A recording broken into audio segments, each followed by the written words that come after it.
May kapalit daw na pondo ang mga boto para sa conviction ni dating Chief Justice Renato Corona. Yan ang inihag ni Senadora Miriam De Peso Santiago sa exclusive one-on-one interview ng ating kapusong si Jessica Soho. Nagulat ho ba kayo na naging overwhelming ng boto ng inyong mga senator colleagues for conviction? Not at all. I was happy as it was na at least nakatatlo kami. I was afraid baka mag-isa lang ako, di magbuka naman akong going against the entire tide. Hindi ako na-sorpresa dahil napansin ko na sa pagpapatakbo ng impeachment trial na karamihan ng mga senador pro-administration.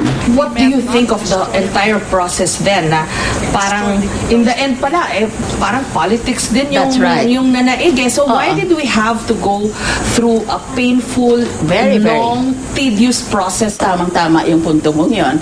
Dahil kung politika rin lang palang base, bakit pa tayo nagbibista-bistahan? Dahil ang bista, sa pagkaintindi ko, ay ayon palagi sa batas. Walang bista na ginagawa dahilan sa politika or ayon sa politika. But as I said, dahil impeachment is quasi-judicial and quasi-political, that could not be helped.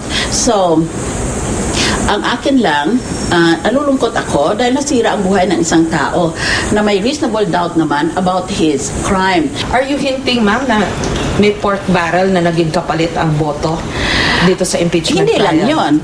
Marami mong paraan makakuha ka ng pera sa administrasyon at kung corrupt ka, mangumisyon ka. Ma'am, didiretsuin ko kayo dyan. Are you talking about what generally happens or meron ho ba kayong sasabi na ganyang nangyari prior or after the verdict of the impeachment trial? Both. So may nangyaring generally what happens in a culture of corruption, no?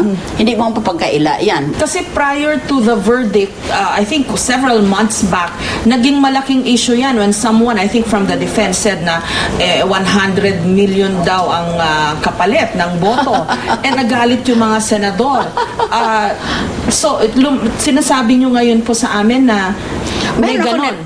Meron akong hindi lamang sa naririnig, kung hindi, swearing talaga on the Bible. Hindi talagang doon ako kasi nang pinag-usapan yon ngayon, natural yung taong yun ayaw magtestigo. Kaya naririnig ko na sa akin na lang na evaluation kung may katotohanan kaya yan ang paninira. Yan o just loose talk, no? And I'm convinced that my source is unimpeachable. Ibig sabihin, talagang authoritative na source yun.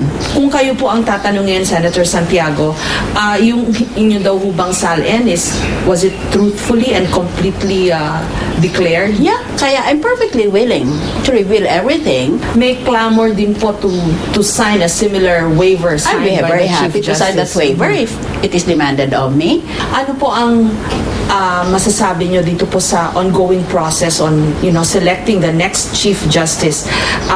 The names of De Lima, Henares have been floated and you said hindi sila dapat. Some people are saying it should be Carpio. Ano po ang masasabi niyo? Ako gustong-gusto ko sanang babae dahil matagal na Maraming bansa meron ng Chief Justice na babae. Meron na tayong presidenteng babae. Ngayon, ang akin lang ay ganito. Kung nakapag-testify sila sa impeachment trial, sana mag-self-inhibit na lang sila. Dahil hindi mo maiwasan na ang tao magtatanong. Ako si Jessica Soho, ang inyong saksi.